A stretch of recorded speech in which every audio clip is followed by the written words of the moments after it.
Hello दोस्तों, RRB NTPC maths target वही 30 में से 30। एक बड़ा चैप्टर, इंपॉर्टेंट चैप्टर, सिंपल और कंपाउंड इंटरेस्ट। इसमें भी हम लोग बात कर रहे हैं अभी सिंपल इंटरेस्ट की। सिंपल इंटरेस्ट का ये तीसरा और आखिरी सेशन है, फिर हम शुरू करेंगे कंपाउंड की चर्चा। लेकिन ये बहुत जरूरी है कि सिंपल को बहुत सिंपल किए बिना कंपाउंड आपको समझ में नहीं आएगा। मैं आपको भरोसा दिला रहा हूं, जब आप कंपाउंड इंटरेस्ट पढ़ेंगे तो आपको ऐसा लगेगा कि ये तो बहुत ज्यादा आसान चैप्टर है, लेकिन उसके लिए कॉन्सेप्ट्स आपको सारे पता होने चाहिए। देखिए, मैं आपको राय दूंगा हमेशा की तरह, ये तीसरा सेशन है, पुराने दो जरूर देखिए, उसके बिना इसमें मजा नहीं आएगा। आज हम बात करेंगे कुछ पुराने सालों के क्वेश्चंस और कुछ नए, कुछ ऐसे कॉन्सेप्ट जो हमने अभी तक डिस्कस नहीं किए। चलिए शुरू करते हैं काम को। प्रश्न संख्या 17। 16 प्रश्न हम ऑलरेडी कर चुके हैं। देखिए, वैसे सिंपल और कंपाउंड चैप्टर एक ही है, लेकिन थोड़ा सुविधा रहे, आसानी रहे, समझाना और समझना बढ़िया रहे, इसलिए मैंने दो भागों में तोड़ा है उसको, सिंपल। और जब हम कंपाउंड पढ़ेंगे ना, तो कंपाउंड के साथ सिंपल तो चलेगा ही चलेगा, क्योंकि दोनों के डिफरेंस को लेकर के बहुत ज्यादा और अच्छे लेवल के प्रश्न पूछे जाते हैं। जरा देखो प्रश्न संख्या 17। रवि 43,100 रुपए अपने तीनों पुत्रों ए, बी तथा सी के नाम पर इस तरह निवेशित करता है। यानी ये रवि जो है अपने पुत्रों को ये पैसा दे नहीं रहा, बल्कि ये क्या कर रहा है, निवेश कर रहा है। और आप जानते हैं हम पढ़ रहे हैं इंटरेस्ट, ब्याज, और ब्याज किस पर मिलता है, निवेश जो राशि की जाती है उस पर मिलता है। जरा देखते हैं, ताकि उन्हें 2, 4 तथा 6 वर्षों बाद एक समान राशि मिले। एक समान राशि मिले। यदि साधारण ब्याज की दर 5% हो तो बी के लिए निवेशित राशि बताइए। एक बहुत अच्छा प्रश्न और एक बहुत आसान प्रश्न। जिन बच्चों ने मेरा एक चैप्टर है रेशियो एंड प्रपोर्शन, वो अटेंड किया है, वो समझा है, उनके लिए तो ये बहुत ही मामूली सा काम है। जरा एक बार देखो क्या बात है। कुल मिलाकर के निवेशित राशि कितनी है, 43,100। किन किन को मिलनी है, ए, बी और सी को। लेकिन खास बात, ये अभी नहीं मिलनी, कब मिलनी है, आज से। जैसे मान लीजिए आज की डेट में हम बात करें कि 12 नवंबर 2020 को अगर हमने ये राशि निवेश की, तो क्या होगा, ए को मिलेगी 2 साल बाद, बी को मिलेगी 4 साल बाद और सी को मिलेगी 6 साल बाद। लेकिन एक शर्त यह है कि सबको राशि क्या होनी चाहिए, बराबर मिलनी चाहिए। तो ये रवि ये नहीं चाहता कि मैं आज इनको बराबर बराबर पैसा बांट दूं, लेकिन ये तो चाहता है कि जब इनको जरूरत पड़ेगी, तो ए को जरूरत पड़ेगी 2 साल बाद, बी को 4 और सी को 6 साल बाद जरूरत पड़ेगी। तो मुझे एक बात बताओ, जो इन तीनों को पैसा मिलेगा, जो इन तीनों को पैसा मिलेगा, वो पैसा क्या होगा, क्या वो जो इन तीनों को मिलेगा, उनके टोटल जो करेंगे हम तीनों को मिलने वाला पैसा, क्या वो पैसा 43,100 होगा? नहीं, वो 43,100 नहीं होगा। लेकिन जो आज निवेश किया जा रहा है वो 43,100 है। लेकिन एक बात बताओ, कॉमन सेंस लगाना, अगर मैं एक आपसे छोटा सा सवाल पूछूं कि इन तीनों में से किसके लिए सबसे ज्यादा निवेश करना पड़ेगा, तो सबसे ज्यादा किसके लिए निवेश करना पड़ेगा? आप खुद समझो। इसको पैसा सिर्फ 2 साल बाद ही चाहिए और ये 6 साल तक इंतजार कर सकता है। तो जिसको 2 साल बाद ही पैसा चाहिए, उसके लिए निवेशित राशि क्या होगी बताओ, सबसे ज्यादा होगी, क्योंकि उसको तो 2 साल बाद ही चाहिए, और दूसरे को 4 साल बाद चाहिए, तीसरे को 6 साल बाद चाहिए। चलिए हम करते हैं इसको, फिर करते करते डिस्कस करेंगे।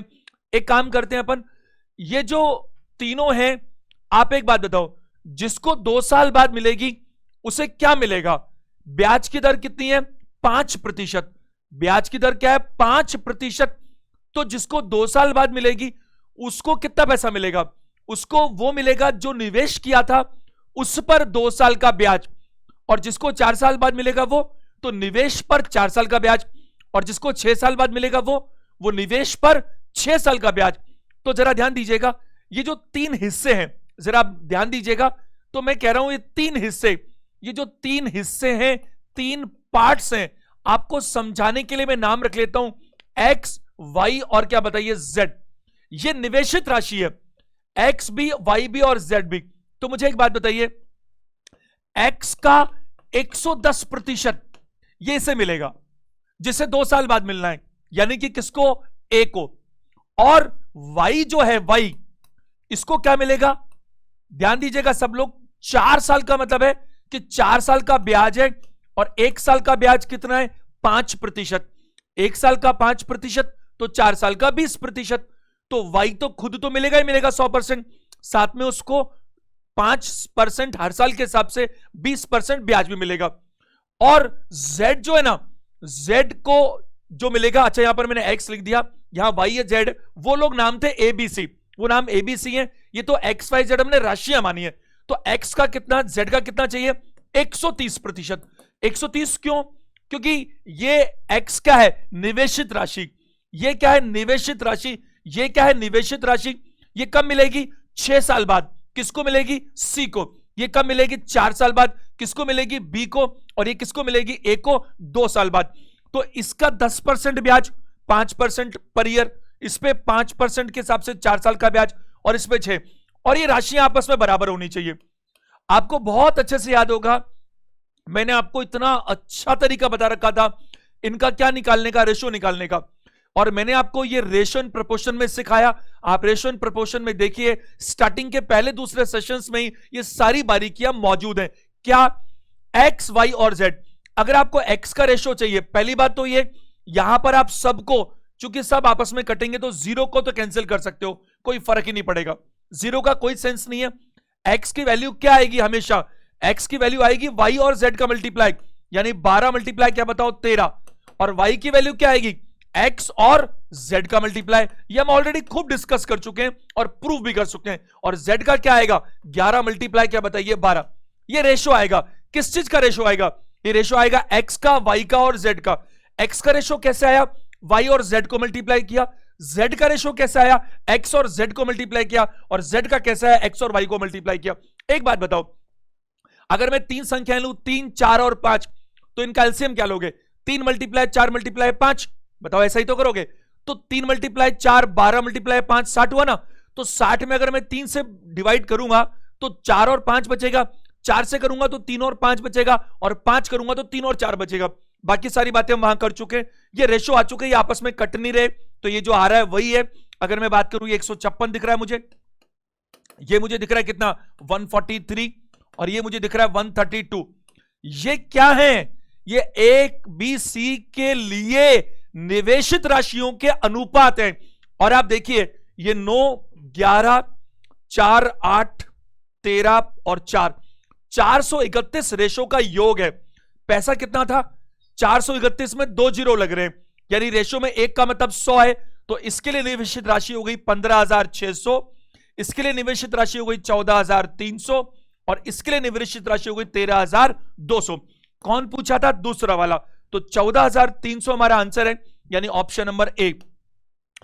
आगे चलते हैं हम लोग, 30 सेकेंड्स में रिकॉल कीजिएगा मेरे साथ। हो क्या रहा है, उसे ये चाहिए कि मैं ये 43,100 रुपए मेरे पास है, मैं अपने 3 बच्चों को देना चाहता हूं, लेकिन मैं आज ही नहीं देना चाहता, जब जिसको जरूरत मिलेगी पड़ेगी। तो इन्होंने बता दिया मेरे को 2 साल बाद चाहिए, इसको 4 और इसको 6 साल। तो उसने कहा बराबर पैसा मिल जाएगा तुम्हारे को, ठीक है, बराबर मिल जाएगा। या हो सकता है 2 साल और 4 साल और 6 साल बाद इनकी उम्र बराबर हो जाए, ये जो भी कुछ हो, लेकिन इनको जो समय चाहिए 2, 4 और 6 साल बाद का चाहिए। तो मैंने कहा कि ये जो 3 हिस्से हैं, हिस्से वो क्या है, एक्स, वाई और जेड है। और ये सब लिखना नहीं पड़ता, ये तो सिर्फ आपको समझाने लिखा। हम सीधा काम कर सकते हैं, 110, 120 और 130, बस हमें एक्स वाई जेड की जरूरत ही नहीं, यही रेशो चाहिए। अगर कल को कहता 1 साल, 2 साल और 3 साल, तो 1 साल के लिए क्या होता है 105, 2 साल के लिए 110 और 3 साल के लिए 115, यही रेशो होते हैं। अब रेशो क्या होते हैं, या तो हम करें 1/110, 1/120 और 1/130, तो घूम फिर कर यही आएंगे, लेकिन समय उसमें ज्यादा बर्बाद होता है।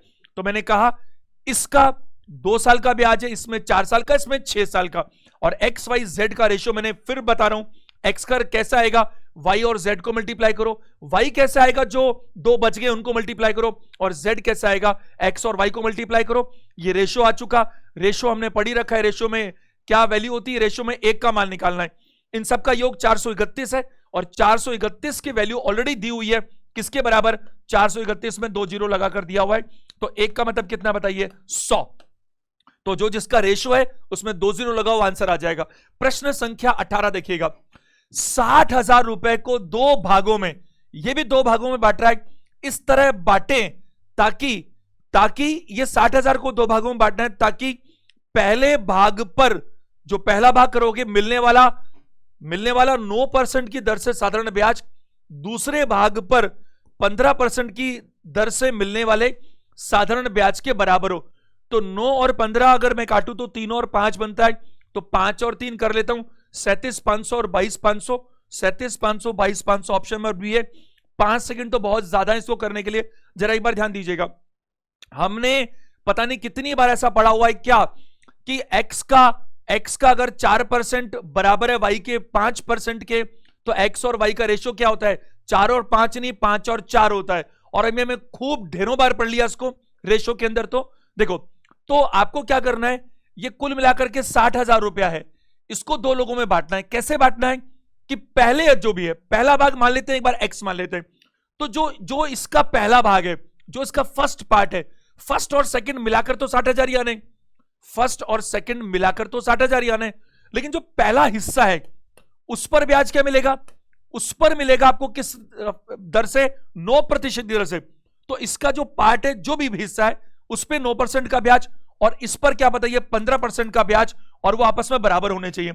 यानी कि जो इसका पार्ट है, यानी जो पार्ट, एक को मान लेते हैं हम x मान लेते हैं, भले एक को y मान लेते हैं, तो मैं कहूंगा x जो है उस पर जो ब्याज मिलेगा और जो y पर ब्याज मिलेगा 15%, वो आपस में बराबर होना चाहिए। ऐसा होना चाहिए कि नहीं। और x और y का रेशो क्या है, उल्टा कर दीजिए, ये 3 और 5 है तो क्या होगा, 5 और 3। तो आप x और y यानी कि 2 हिस्से बांट लीजिए, 5 और 3 में रेशो का योग कितना है, 8। 60,000 के 8 हिस्से करने हैं। 8 आसानी से होते हैं कि 4 आसानी से होते हैं, 4 तो हो गए ना, 15,000। अब 8 करने थे तो 15 का और आधा कर लो, तो कितना हो गया बताइए, 7,500 का एक हिस्सा है, तो 5 से कितने बनेंगे, 37,500, और 3 हिस्से कितने बनेंगे, 22,500। या मैं ऐसा देखता हूं, एक 5 है और एक 3 है, तो इसका आधा तो होता है 30,000, और 30,000 होता तो रेशो में 4 आता। अब रेशो में एक की वैल्यू कितनी है, 7,500, तो एक 30,000 से 7,500 ज्यादा है और एक 30,000 से 7,500 कम है। तो 30 में अगर 7,500 जोड़ूं तो 37,500, और 7,500 घटाऊं तो 22,500। बहुत ज्यादा आसान प्रश्न है। दोनों प्रश्न ऑलरेडी हम डिस्कस कर चुके हैं रेशो के अंदर, तो वहां के कॉन्सेप्ट से बात करें आसानी से होगा। प्रश्न संख्या 19 पर ध्यान दीजिएगा, क्या कह रहा है, आपके एग्जाम में आया हुआ क्वेश्चन है। एक उधार ली गई राशि पर x वर्ष में 6% की वार्षिक दर से बनने वाला ब्याज इसके मूलधन का 1/3 है, x का मान ज्ञात कीजिए।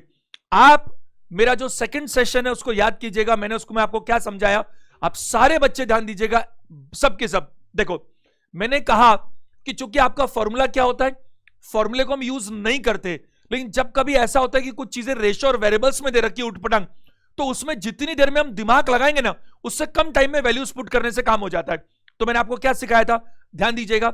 मैंने कहा था चूंकि आपका फॉर्मूला होता है सिंपल इंटरेस्ट बराबर P multiply T multiply R बटा 100, क्योंकि R परसेंटेज में या तो परसेंटेज का साइन लगाओ और हटाओगे तो 100 लगाना पड़ेगा।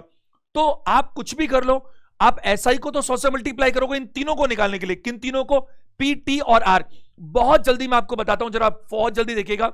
मैंने क्या कहा, P T और R। तो मैंने आपको कहा था आप चाहे कुछ भी करें, आप चाहे कुछ भी P निकालेंगे तो भी आपको SI को 100 से मल्टीप्लाई करना पड़ेगा, अगर आप R निकालेंगे तो भी आप SI को 100 से मल्टीप्लाई करना पड़ेगा, अगर आप P R और T निकालेंगे तो भी आपको SI को 100 से मल्टीप्लाई करना पड़ेगा। आपको करना क्या इसके अलावा, अगर आपको P निकालना है तो क्या बच गया, R और T।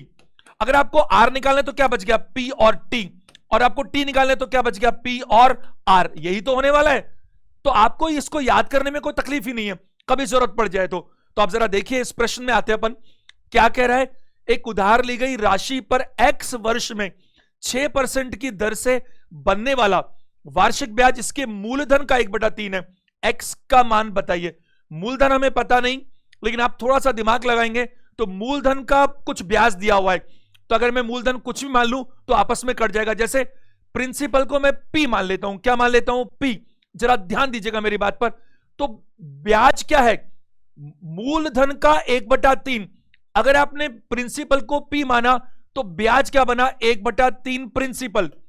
भाई प्रिंसिपल का 1/3 तो बोल रहा है। प्रिंसिपल कितना है? पी। टाइम कितना है?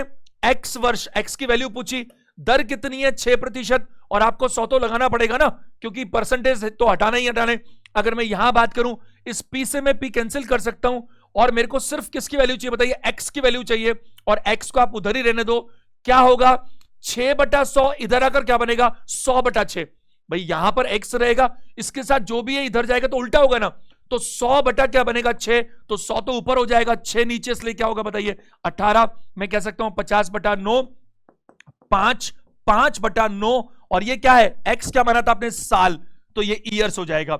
लेकिन आपसे सिर्फ एक्स की वैल्यू पूछी गई, तो एक्स की वैल्यू है 5, सही 5/9।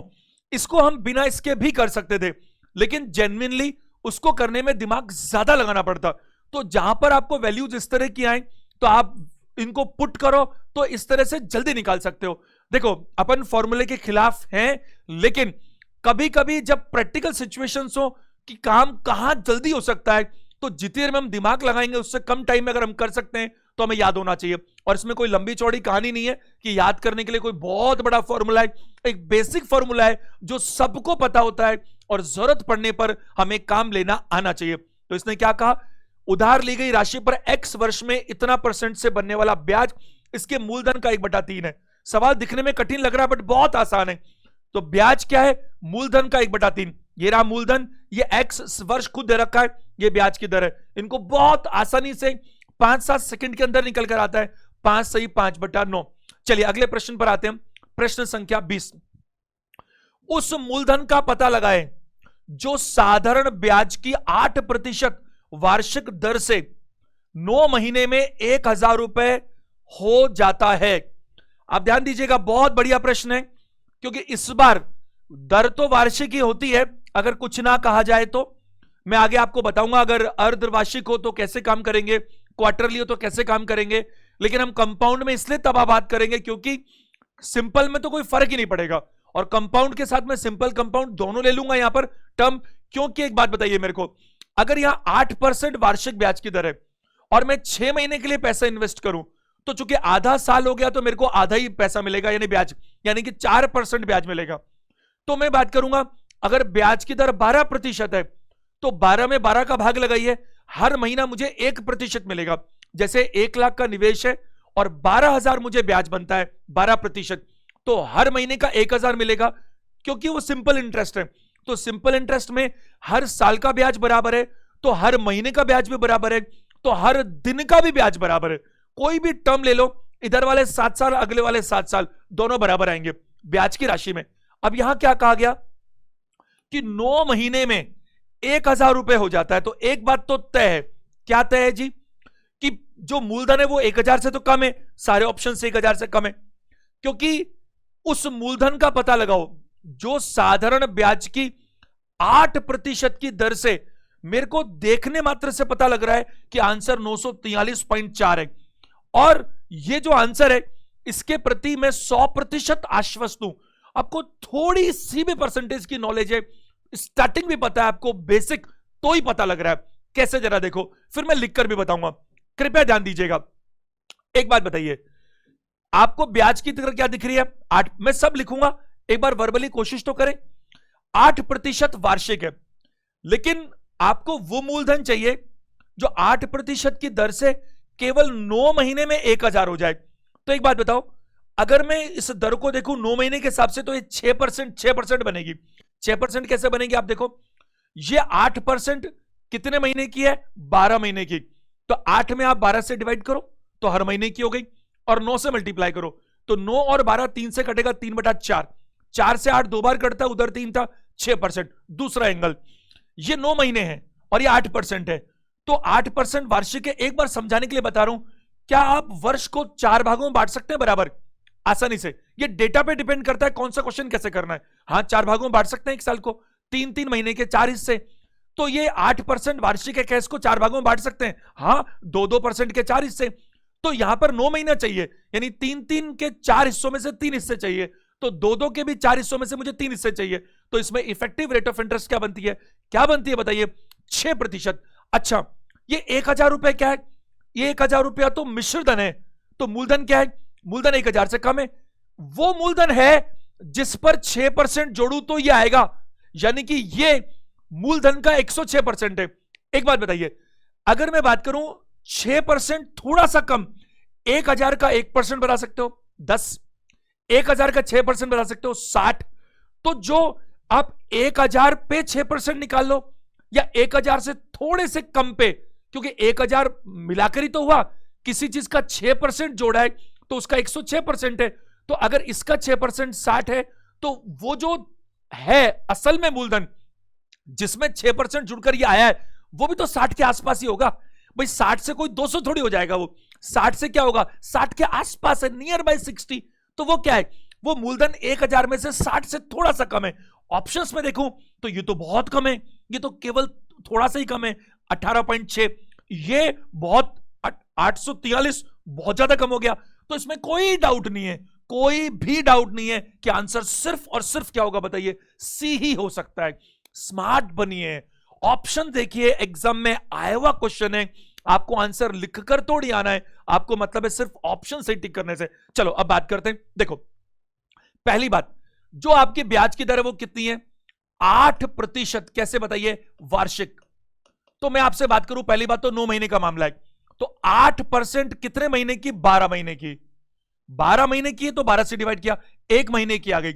9 महीने के लिए मैं 9 से मल्टीप्लाई करूंगा, 3 से ये 3 बार काटूंगा और 4 से ये 2 बार काटूंगा भाई। 3 और 3 से 4, 4 से 2, ये कितना बना? 6%।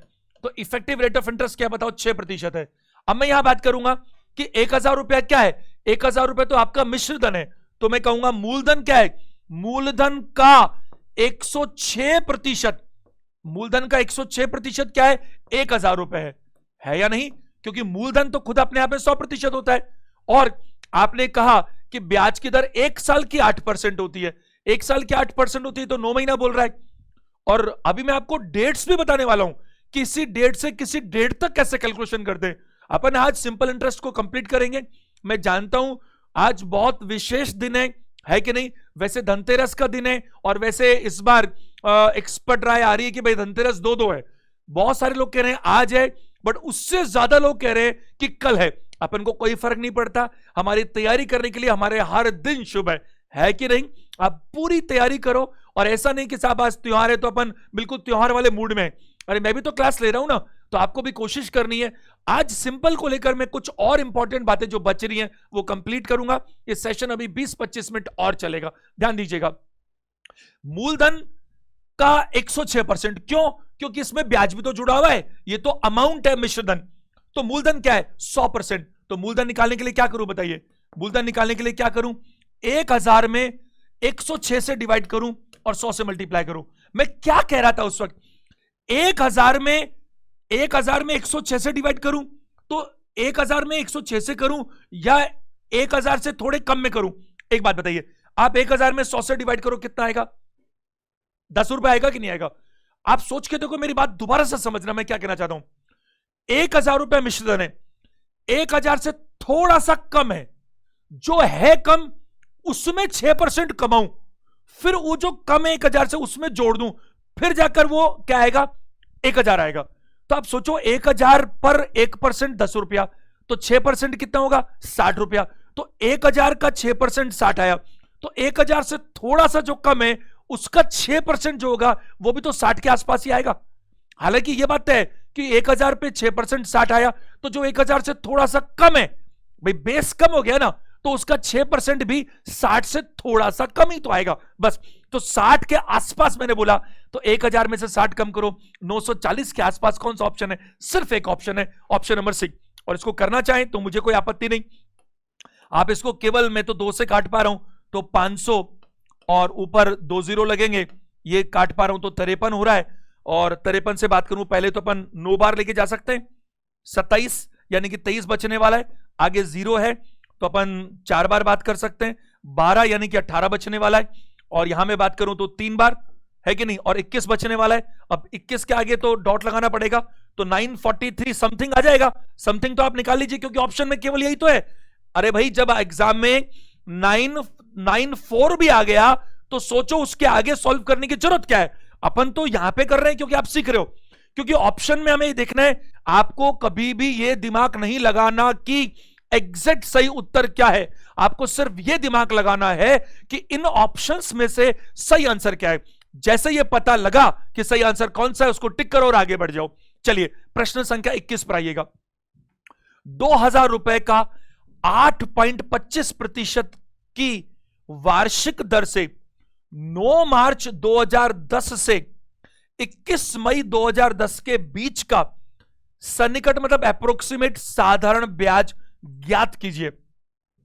तो एक बार ध्यान दीजिएगा सभी बच्चे, आप ध्यान दीजिए, मैं एक आपसे सवाल पूछता हूं। मान लीजिए किसी ने आज 12 नवंबर को कुछ पैसा उधार लिया और 13 नवंबर को वापस चुका दिया, तो आप यह सोचकर मुझे बताइएगा कि इस पर ब्याज कितने दिन का लगना चाहिए। आज 12 नवंबर को लाया था वो और 13 नवंबर को चुका भी दिया, तो कुछ लोग कहते हैं साहब 12 को लिया और 13 को चुकाया तो 12 और 13 2 दिन का ब्याज लगेगा। ऐसा नहीं होता, नियम नहीं है ऐसे। नियम सिर्फ यह है कि आप दोनों में से एक डेट शामिल करेंगे। कोई भी एक डेट ले लीजिए, कोई भी एक, यानी एक छोड़ दीजिए। और नियम को अगर बारीकी में जाएं तो नियम यह बनता है कि जिस डेट को आपने लिया है, पैसा उधार लिया है, उस दिन से ब्याज चालू नहीं होगा, ब्याज अगले दिन से चालू होगा। तो जिस दिन आपने चुकाया है वो इंक्लूड हो जाएगा। भाई कैसे भी कर लो, मेरी बात समझ रहे हो, कैसे भी कर लो, उससे कोई फर्क नहीं पड़ता।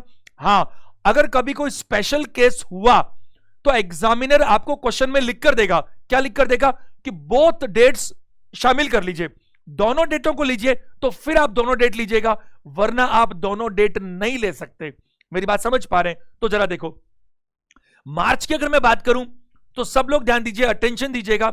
मार्च में 31 दिन होते हैं और 31 में से मैं 9 छोड़ दूंगा, क्योंकि ये वाला दिन मैं क्या कर रहा हूं, इसको छोड़ रहा हूं। भाई कोई भी एक दिन छोड़ दो, तो 31 में से अगर मैंने 9 छोड़ूंगा तो 22 दिन बचेंगे। भाई 31 में से 10 घटाओ तो 21 होता है, लेकिन मेरे को तो 9 ही घटाना है ना। तो क्या दिन हो गए, मार्च के दिन कितने हो गए, 22 दिन। 22 दिन मार्च के हो गए। अप्रैल में 30 दिन होते हैं, और अप्रैल के बाद मई में 21 मई, 21 दिन ये हो जाएंगे। तो मैं यहां जोड़ू तो 73 दिन हो गए। और आप लोगों को याद होना चाहिए 73 दिन एक साल का 5वां हिस्सा होता है। एक साल का क्या होता है, 5वां हिस्सा। तो आपको जब पिछली बार आपने 9 महीने का ब्याज दिया था तो ब्याज की दर को क्या किया था, 3/4 12 से डिवाइड करके आपने क्या किया, 9 से मल्टीप्लाई किया। अब यहां पर क्या करेंगे, जो भी ब्याज बनता है एक साल का, उसका 5वां हिस्सा ब्याज देना पड़ेगा। मैं आपको बताना चाहूंगा एक जरूरी बात, ध्यान ढंग से सुनना। जब हम आगे पढ़ेंगे ना कंपाउंड, तो सिंपल है, इसलिए कोई तकलीफ भी नहीं होती। कल को हमने पढ़ा कंपाउंड इंटरेस्ट कि 1 साल और 7 महीने का ब्याज निकालो। बहुत ध्यान से सुना मेरी बात को। जब हमसे पूछा जाए 1 साल और 7 महीने का ब्याज निकालो, तो हम हमेशा क्या करेंगे, पहले साल का निकालेंगे और दूसरे साल का पूरा निकालेंगे। निकालेंगे नहीं भाई, फॉर्मेट निकालेंगे, बट उसमें क्या करेंगे, 7/12 हिस्सा ब्याज कर ले लेंगे, क्योंकि यही सिस्टम बनेगा। कल को कोई बोले कंपाउंड में 3.5 साल का ब्याज बताओ, क्योंकि पहले साल में कुछ और है, दूसरे में ज्यादा होगा, तीसरे में और ज्यादा होगा, चौथे में और ज्यादा होगा, तो चौथे का पूरा कितना होना चाहिए, पूरा कितना होना चाहिए, उसका आधा ब्याज बनेगा। इसी तरह से मैं यहां बात करूं तो आपको यहां तो सिंपल है, इसलिए फर्क ही नहीं पड़ रहा। तो देखो कितना पैसा था, 2000। मेरे को 2000 का 1% बता सकते हो आप लोग? 2000 का 1% 20 रुपया। 20 को 8 से गुना करोगे 160। 160 और 0.25 और है, तो 160 में 5 रुपए और जोड़ दूं तो 165 रुपए हो गए एक साल का ब्याज। 165 एक साल का ब्याज हो गया। ये तो 73 दिन ही है, साल का 5वां हिस्सा, तो इस 165 का 5वां हिस्सा चाहिए। 165 में 5 का भाग लगाओ तो 5 दिए 15 और 5 दिए 15, 33 रुपए आंसर है। 33 ऑप्शन नंबर सी में ही दिख रहा है, केवल 33 इज द राइट आंसर। क्या मेरी बात समझ पा रहे हैं? 2-3 तरीके हैं। अरे आपको इतनी कैलकुलेशन सिखाई है मैंने नंबर सिस्टम में, मैंने आपको इतना बारीकी से रेशो परसेंटेज बताया, अब भी लिख कर करोगे तो फिर क्या मजा है। और अगर कर रहे हो तो इसका मतलब क्लासेस आपने अटेंड ही नहीं की। सीक्वेंस में देखो, सारे काम करो, तब मजा आएगा। मैं आपको जेन्युइनली बता रहा हूं, मैं अपनी तरफ से कोई कसर नहीं छोड़ रहा। लेकिन गणित में और रीजनिंग में क्या फर्क है? रीजनिंग में हर चैप्टर अपने आप में सेपरेट होता है, इंटरकनेक्टेड नहीं होते। लेकिन मैथ्स में क्या, हर चीज कनेक्टेड है। रेशो का नहीं पता तो गणित ही खराब हो जाएगी। गणित में हर जगह रेशो काम में आता है, परसेंटेज के बिना कैसे काम चलेगा? हर चीज चाहिए इधर उधर। चलो देखो, तो मैंने क्या कहा, पहला एंगल तो चलो मैं पूरा लिख के भी दिखाता हूं। ये कितना पैसा भाई? 2000 रुपया, ठीक है। कितना परसेंट ब्याज चाहिए? 8.25। तो 8.25%। तो प्रतिशत के नाम पर ऊपर नीचे 100 लगाऊं, और ये पॉइंट हटाने के नाम पे 2 जीरो और लगाऊं। आप 3 जीरो तो उड़ा सकते हैं कम से कम ऊपर से, यहां पर 5 कर सकते हैं। और बात करूं मैं तो केवल 5 से बात करें तो 165 रुपए आता केवल पूरा साल का। अब एक काम करना चाहिए था, जो मेरे से गलती हो गई। वो गलती क्या हो गई मेरे से कि 73 दिन बोला था, तो यहीं पर आप 5 से डिवाइड भी कर लेते। तो 5 से डिवाइड करते तो क्या होता? ये 5 और 5 25 बन जाता, और 832 और 33 होता। क्या कहना चाह रहा हूं मैं? ऊपर 825 बच रहा था, मैंने 5 से डिवाइड किया तब 165 आया। मैं क्या कहना चाह रहा हूं, वो 5 था, और चूंकि ये जो आएगा ये 1 साल का ब्याज आएगा, उसका मुझे 5वां हिस्सा चाहिए, तो मुझे पहले ही 5 लगा लेना चाहिए था। तो ये 5 5 25 हुआ। और आपको बहुत अच्छे से मालूम है कि 100 के अंदर 25 से 4 बार डिवाइड होता है, तो 8 चौक 32 बार, और एक और बच गया, तो 33 आ सकता था। लेकिन मैंने जो वर्बली बोला वो क्या बोला था? मैंने कहा भाई सब 8% है, 1% बताओ, 20 रुपया, 20 8 160 हो गया। अब 1% अगर 20 बनता है, 1% अगर 20 बनता है, तो आधा परसेंट 10 बनता होगा, तो चौथा परसेंट 5 बनता होगा। तो मुझे साफ दिख रहा है कि 2000 का 8.25% 165 बन गया। लेकिन 165 तो पूरे साल का ब्याज आ गया, ये तो 73 दिन की बात कर रहा है, तो 5 से डिवाइड करूंगा। 5 दिए 15 और 5 दिए 15, 33 रुपए। प्रश्न संख्या 22, एक मूलधन का y% की दर से y वर्षों के लिए साधारण ब्याज y रुपए है, मूलधन ज्ञात करो। सुनो ध्यान से, मैंने आपको कितनी बार समझा दिया, जब ऐसे प्रश्न आए तो क्या करना है, दिमाग लगाओगे हो जाएगा। लेकिन मेरी राय है दिमाग लगाने से कम टाइम, 5 सेकंड में हम फॉर्मूले को पुट करके लगा सकते हैं। सिर्फ एक अपवाद, एक्सेप्शन, सिर्फ जब वहां पर इस तरह के वेरिएबल्स दे रखे हो तो फॉर्मूला काम की चीज है। और फॉर्मूले में करना क्या है, कितना सिंपल है। देखो क्या कह रहा है, मूलधन का इतनी दर से इतने वर्षों के साधारण ब्याज y, साधारण ब्याज y किसका? मूलधन। मूलधन तो पूछा है इसने, तो मूलधन मैं p बोल देता हूं। कितने परसेंट की दर से? y% की दर से। कितने सालों के लिए? y सालों के लिए। परसेंटेज इसलिए मैं 100 लगाऊं। क्या पूछा है? p। ये पूछा है p, y से y काट दो, ये p के लिए क्या बचा, इसको उल्टा करके लाओ, 100/y। क्योंकि जब मैं इस p को निकालूंगा तो ये क्या बचा, y से तो y कट गया, इधर क्या बचा, y/100, तो क्या हो जाएगा 100/y। और जो थोड़ा सा भी इसको इन डेप्थ नॉलेज समझ चुके हैं उनको ये भी लिखने की जरूरत नहीं है, हम थोड़ा सा प्रैक्टिस करें तो पता लगता है या नहीं। लेकिन आपके पास दोनों चीजें होनी चाहिए कि अगर आप कहीं फंस जाएं, अटक जाएं तो पुट करके निकाल लें, और वरना वैसे भी निकाल लें। प्रश्न संख्या 23 देखिएगा, साधारण ब्याज की, ये भी एग्जाम का क्वेश्चन है, साधारण ब्याज की एक निश्चित दर पर 800 रुपए 3 वर्ष में 956 रुपए हो जाते हैं। यानी कि आपने निवेश किया था 800 रुपए का, 3 साल बाद वो हो गए 956 रुपए।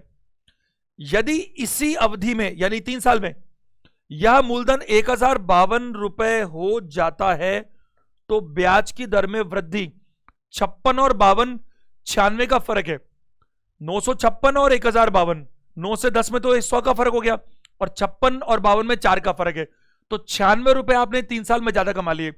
तो 96 में 3 का भाग लगाओ तो 1 साल में 32 रुपए ज्यादा कमा लिए। 32 रुपए 800 पर 8 चौक 32, 4% वृद्धि हो गई। 4 बी आंसर है, कुछ भी नहीं करना, बहुत सिंपल है। 3 सालों में 956 मिलता है। अब ये 956 की जगह 1000 क्या मिल जाता है, देखो 1000 क्या लिखा हुआ 52, और मैंने क्या कहा 9 और 10 का अंतर कितना है 100, और ये 56 से 56 होता तो 100 होता, बट 4 कम है, तो कितने रुपए का हुआ 96 रुपीज। 96 रुपीज क्या मिल रहे हैं आपको, एक्सेस मिल रहे हैं। अगर और समय हुई 3 साल, तो कुछ ब्याज में वृद्धि हुई होगी ना, तो 96 रुपीज कितने सालों में एक्स्ट्रा मिल रहे हैं, 3 साल में, तो 1 साल में कितने एक्स्ट्रा मिले 32 रुपए, तो 32 रुपए आपको क्या मिले, एक्स्ट्रा मिले। एक्स्ट्रा क्यों मिले, क्योंकि आपका 32 रुपए हर साल मिला, क्योंकि ब्याज की दर तो वार्षिक होती है, तो हर साल 32 रुपए एक्स्ट्रा मिला। तो 32 रुपए किस पर मिला, 800 पर, 800 का 1% 8, तो 32 रुपए क्या हुआ 4%। प्रश्न संख्या 24, कितने वर्षों में 10% वार्षिक साधारण ब्याज पर कोई धनराशि दुगनी हो जाती है 10 साल। सवाल कुछ पढ़ते नहीं हो क्या? आपको ये सिंपल इंटरेस्ट की शुरुआत मैंने इन्हीं प्रश्नों से की थी, जो मैंने सेशन 1 लिया शुरुआत यहीं से की थी। बहुत ज्यादा आसान प्रश्न है। साल पूछे 10% वार्षिक साधारण ब्याज पर कोई धनराशि दुगनी हो जाती है, तो मैंने कहा था आपको, आप हमेशा क्या मान लीजिए, धनराशि 100 रुपए है, 100 रुपए क्या हो जाती है, 200 हो जाती है। और मैंने आपको कई बार समझाया कि समय किस काम में लगता है, समय मूलधन कमाने में नहीं लगता, समय ब्याज कमाने में लगता है। 100 रुपए अगर 200 रुपए हो गए तो ब्याज कितना कमाया, 100 रुपए कमाया। और 100 रुपए हमने मूलधन इसीलिए माना होता है कि जितनी वार्षिक दर होती है उतने रुपए ब्याज के हो जाते हैं। तो आप 100 रुपए को 200 बना रहे हो तो ब्याज कितना कमा रहे हो, 100 रुपए, और हर साल कितना कमा रहे हो, 10 रुपए, तो साल कितने लगने चाहिए, 10 साल। और किसी को डाउट्स हैं तो ऐसे ढेरों सवाल डिफरेंट मैंने सेशन 1 में करा रखे हैं, इसी सिंपल इंटरेस्ट के सेशन 1 के शुरू के 4-5 क्वेश्चंस। ये तो बहुत आसान है, उसमें मैंने बहुत टिपिकल भी करवा रखे हैं। प्रश्न संख्या 25, एक धनराशि की साधारण ब्याज की 8% वार्षिक दर पर 5 और 6 वर्षों में परिपक्वता राशि क्रमशः 1120 और 1184 रुपए। मूलधन ज्ञात कीजिए। 5 और 6 साल सेम राशि है, 1120 और 84 का अंतर 64 रुपया, 1 साल का 64 तो 5 साल का 320, 320 घटाओ 800 रुपया, आंसर आ जाएगा बी। देखो आप यहां पर ध्यान दीजिएगा, मैं आपको यह कहना चाहता हूं कि इस केस में ये जो 8% है ना, इसकी मेरे को जरूरत ही नहीं पड़ी, इसकी जरूरत ही नहीं पड़ी, कहीं पर भी फालतू भ्रमित करने के लिए दे रहा है, लेना देना नहीं इसका कोई भी। देखो 5 सालों में 5 इयर्स में जो राशि है 1120 रुपया वो मिश्रधन है, और 6 सालों में कितना है, वो 1184 है ना। देखो तो ये 5 साल बाद क्या हुआ, इतना पैसा बन गया। क्या पैसा था वही तो पूछा है, और 6 साल में इतना बन गया।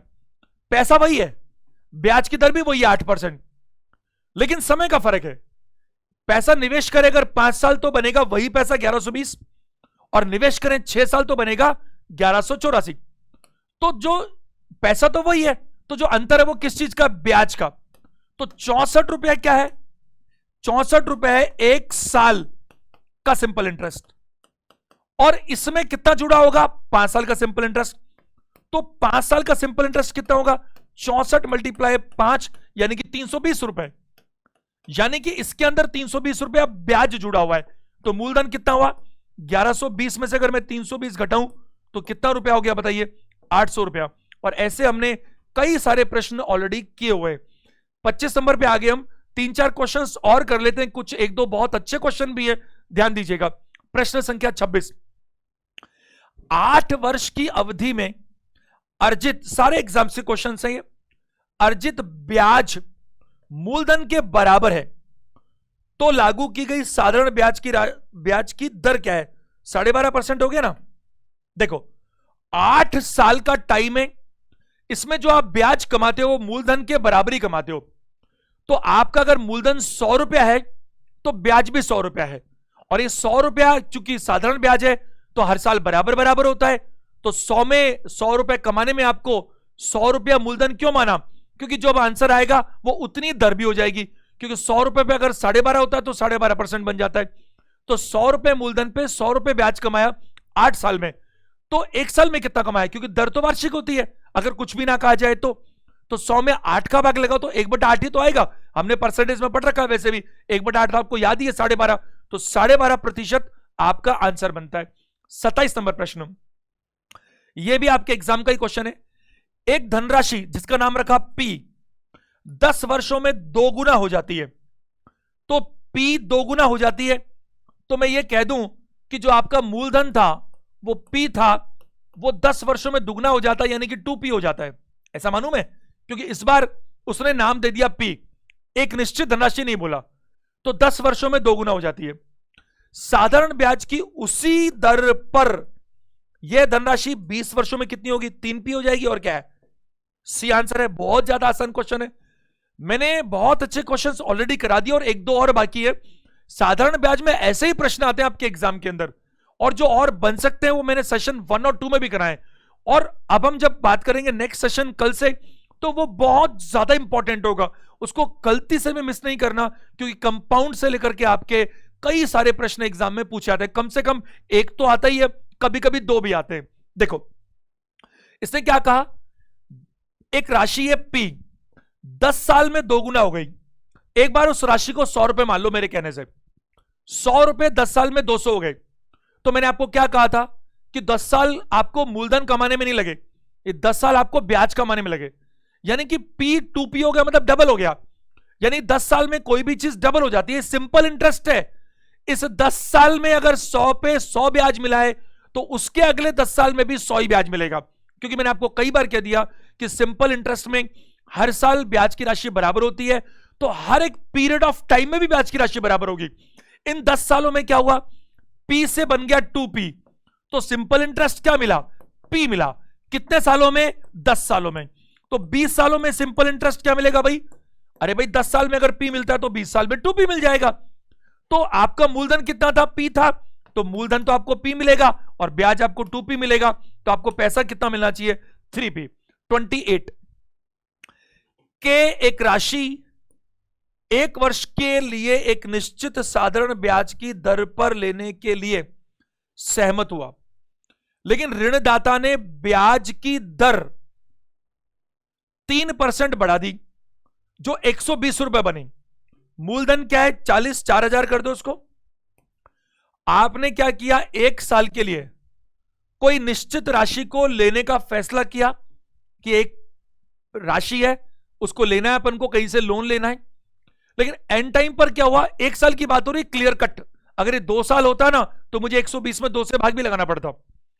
अब इसने क्या कहा, लास्ट मोमेंट क्या हो गया कि जो देने वाला था उसने कहा कि भैया जो भी मैंने लोन की रेट बोल रखी है, तुम्हें X% बोल रखी है ना, क्योंकि बता तो रखी नहीं है क्या बोल रखी है, अब मैं उस पर 3% ज्यादा लूंगा। तो अब तुम्हारी लोन की रेट क्या बनेगी, X प्लस 3%, ये बनेगी। अच्छा ठीक है, हमने देखा कैलकुलेशन की कि इससे हमारे को कितने रुपए का फर्क पड़ जाएगा रिपेमेंट में। तो इसने कहा कि ब्याज की दर इतनी होगी जिससे 120 रुपए क्या बना, 100 रुपए ब्याज ही तो एक्स्ट्रा बनेगा ना भाई, मूलधन तो देना ही पड़ेगा उसको वापस।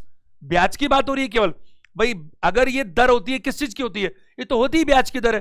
तो ये बढ़ेगी या घटेगी तो राशि तो वही रहेगी ना, बात किस पे फर्क पड़ेगा, ब्याज की राशि पर, मूलधन पर नहीं। तो इसका मतलब क्या हुआ कि ये 3%, तो ये क्या है, ये 3% जो 120 है वो क्या है, मूलधन का 3%, क्योंकि ब्याज तो मूलधन पर लगता है और वो 120 रुपए।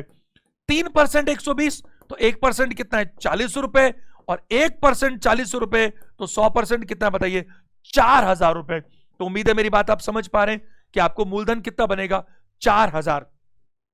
प्रश्न संख्या 29, गितेश ने एनटीपीसी 2016, गितेश ने 6 वर्ष के लिए साधारण ब्याज 5% की दर पर कुछ ऋण लिया।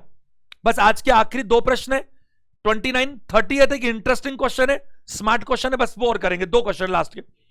5% की दर पर कुछ ऋण लिया, यदि अदा किया गया कुल ब्याज 615 रुपए था तो मूलधन क्या थी, बहुत आसान है, 6 साल के लिए साधारण ब्याज 6 इयर्स में, और 6 साल में 5% के हिसाब से 30% हो गया, 6 साल के लिए 5% के हिसाब से क्या हो गया, 30% हो गया। तो ये जो 615 रुपए है ये 30% है, 30% है।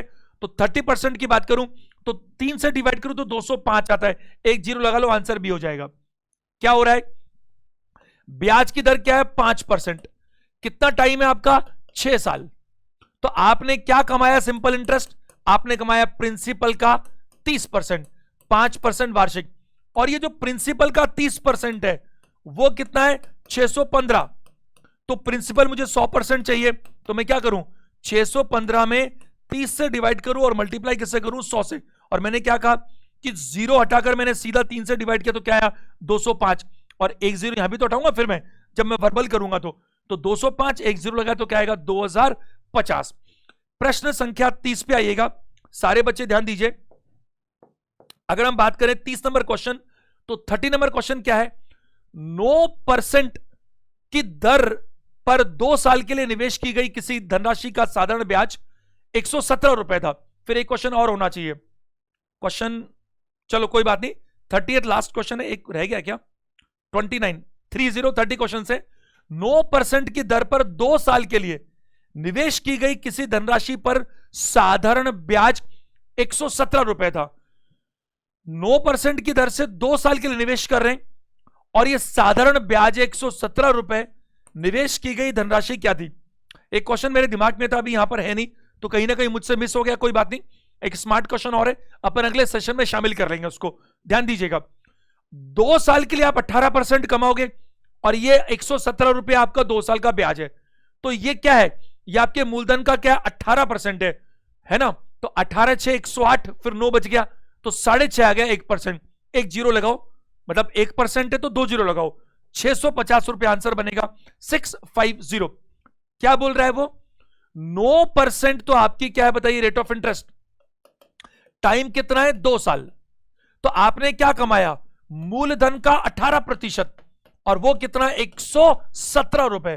तो आपको मूलधन चाहिए 100%, तो आप क्या करेंगे, मैंने 18 से इसको डिवाइड किया तो 18 6 108 होता है, 108 के बाद में 9 बचा और 9 में अगर मैं करूंगा तो 0.5 जाएगा, तो पूरा पूरा 6.5 से कट गया, तो 1% 6.5, तो 100% कितना होगा, 100 से मल्टीप्लाई करो, 650 रुपए। उम्मीद करता हूं आपको सिंपल इंटरेस्ट, जो बहुत सिंपल होता है वैसे तो, लेकिन कुछ बातें होती है जो समझना जरूरी है, वो क्लियर हो गया होगा। मेरी मजबूरी है और जरूरी भी है कि हम सिंपल को भी थोड़ा सा अच्छे से करें ताकि कंपाउंड बहुत अच्छे से क्लियर हो सके। कल हम शुरू करेंगे कंपाउंड इंटरेस्ट, त्योहार का टाइम है लेकिन फिर भी कोशिश कीजिएगा कैसे भी वो क्लास मिस ना हो, क्योंकि मैं ये कह रहा हूं आप क्लास जब तक पूरी अटेंड नहीं करेंगे तब तक कॉन्सेप्ट्स पूरे क्लियर नहीं होने वाले। मेरी शुभकामनाएं आपके साथ है, ये जो त्योहार है ये आपके लिए बहुत बहुत बहुत सफलता और खुशियां लेकर आए। वीडियो देखने के लिए थैंक यू वेरी मच।